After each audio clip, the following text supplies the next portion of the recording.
Okay, so just going to look at curve sketching using the first derivative. All right, so just the basic steps, you need to find y dash, make y dash equal 0, and you solve for your x values. Let's say x equals a, x equals b. To get the actual coordinates of the stat points, you have to sub x equals a into your original function, x equals b into your original function. And then to determine the nature of the stationary points, if you're going to use y dash, you then have to draw up a table of values. Now you can do two separate tables of values, one for x equals a and one for x equals b.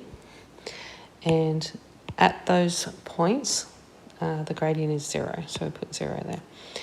If we went a little bit to the left of a and a little bit to the right of a, a little bit to the left of b, a little bit to the right of b, what we're looking for here, when we sub it into y dash, I suggest you write y dash on top as well, so you sub it into the right thing. Then what you're looking for is the sign. If you have a plus and a minus, that means it's a positive gradient and then a negative gradient, so you're looking at a maximum turning point. If you had a negative and a positive, that means a negative gradient, then a positive gradient with 0 in the middle, that would be a minimum turning point. And then if you had them both the same way, so plus plus with a 0 in the middle, or minus minus with a 0 in the middle, that would be a horizontal point of inflection. And that's basically where it is, inflection, where it is a stat point, but either side the gradient stays the same sign, and it's actually concave, it's going up and down either side, whereas this one's going up that side, down that side, down the other side for the maximum. Okay, so let's just apply this to our graph and this question. Right, apply all these steps. Okay, so step 1, find y dash. I'm just going to put this just here. Okay, so let's go. All right, so y dash here, so we have 3x cubed, so it'll be 3x squared minus 3, because 3x will go to 3. There's our curve. Now we make y dash equal to 0, so that's 3x squared minus 3 equals 0. Factorise out the 3, so you get x squared minus 1 equals 0. You get 3, which is x minus 1, x plus 1 equals 0. Now 3 cannot equal 0, but x minus 1 can equal 0, so x is 1.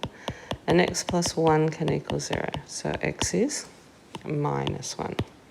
Okay, once you've got that, you don't actually have the stationary points, you only have the x value of the stationary points.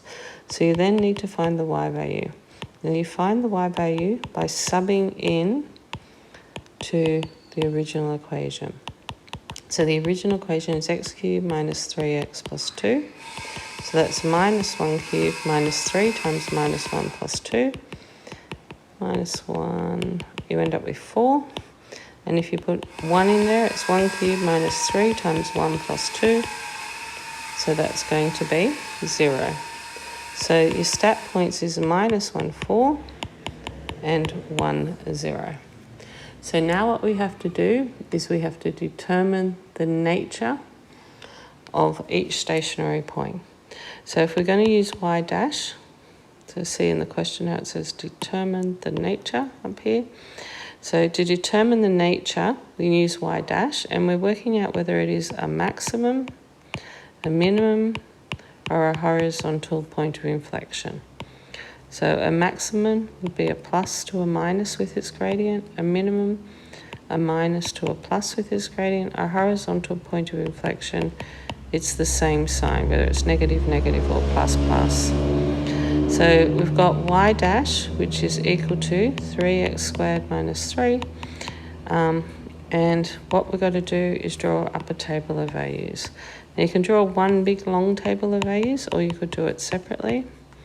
If you did one big long, you'd put minus 1 and 1 there. 0 at the points because that's where the gradient is 0. So you then need something in between. So in between 1 and -1, 0 would be a good point because it's easy to substitute. To the right of 1, let's put 2. And to the left of -1, let's put -2.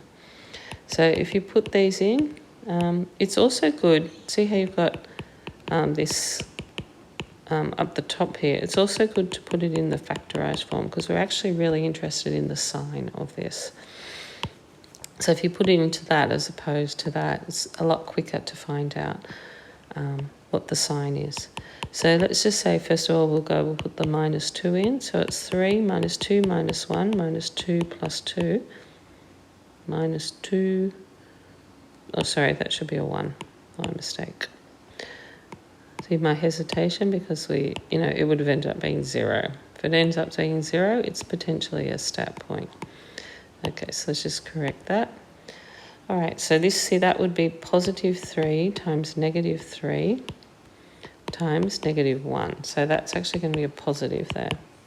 If you put in 0, you get 0 minus 1, 0 plus 1. That's going to be a negative. So it's a negative there. And if you put in a 2 for y dash, it's 2, minus 1, 2 plus 1. That's going to be positive. So there's positive. Notice I don't actually have to calculate it. I'm just interested in the sign, whether it's positive or negative. So if you look at this curve then, that means that it's got a positive gradient to start, and then at -1, that's a positive, then at -1 it goes to 0, and then it has a negative gradient, and then at 1 it goes to 0, and then it has a positive gradient. So positive 0, negative 0, and then positive. So this gives you the general flow of your curve. So that first point there was a maximum, the second point was a minimum. So just to conclude, that means that -1, 4, it's a maximum turning point, and we call that a local maximum. And at the other point, and the other point is 1, 0, it turned out to be a local minimum turning point. Okay.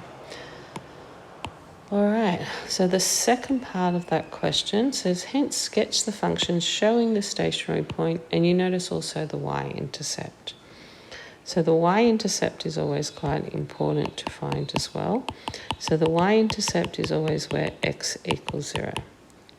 You don't need to find the x-intercept unless asked, because the x-intercept's often hard to find.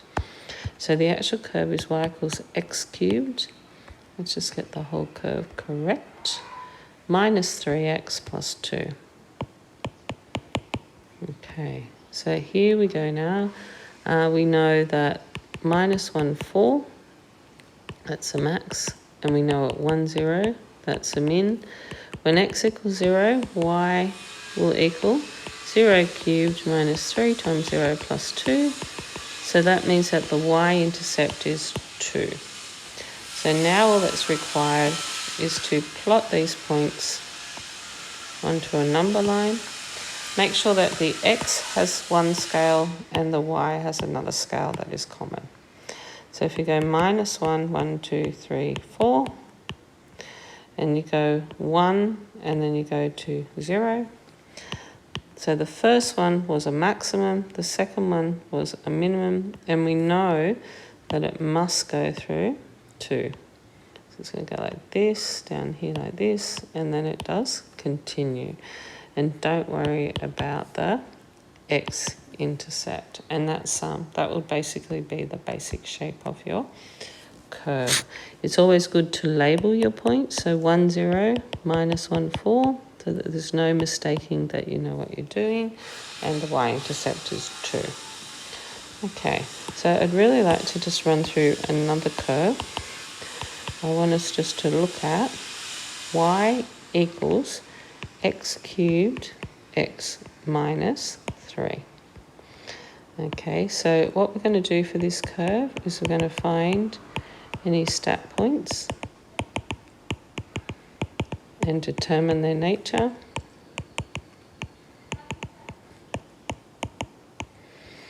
And then what we're going to do is to sketch the curve, and we're going to also make sure that we show any y-intercepts and also any x-intercepts this time. Okay, so first of all, find the stat points. Now, if I'm going to differentiate this, I could do it as a product, but there's no point in doing it as a product if it's really easy to expand. So that'd be x4 minus 3x cubed.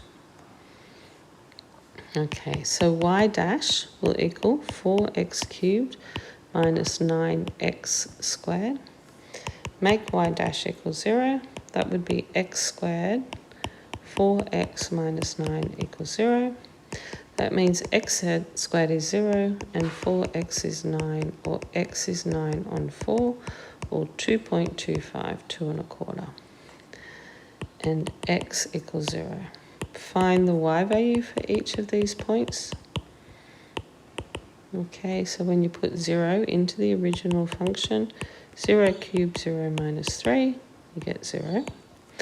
And when you put 2.5 in, you get 9 over 4 cubed, 9, which is 2.25, minus 3.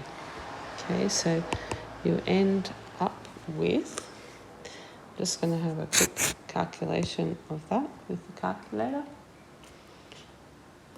Okay, so it'll be 2.25 to the power of 3 times 2.25 minus 3. Okay, now as a fraction, it's not a very nice number, but you're minus 2187 over 256. So you're better off pressing your SD button and getting it as a fraction. But it's also nice to know the rounded off decimal, which is approximately minus 8.5 in value. Okay, so we'll just say approximately 8.5, but there's the exact value there. So it's always good to record the exact value. Okay, so now we're just going to determine the nature. And we're going to use y dash to do this.